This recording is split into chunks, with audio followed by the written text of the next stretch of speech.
আসসালামু আলাইকুম প্রিয় দেশবাসী। দেখেন আমাদের সাভার এলাকায় কি পরিমাণ বৃষ্টি, যে বৃষ্টি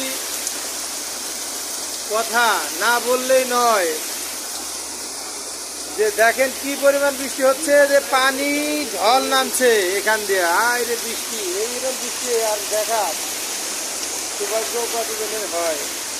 দেখেন আল্লাহর রহমত, আল্লাহর নিয়ামত, আল্লাহর অশেষ রহমতের পানি পাওয়া যায় না। সারাদিন কি গরম ছিল, এখন অল্প সময়ের মধ্যে মুষলধারে বৃষ্টি চলছে সাভার এলাকাতে। আমরা ভিডিও করে আপনাদেরকে দেখার সুযোগ করে দিলাম, আপনারা উপভোগ করুন। ধন্যবাদ।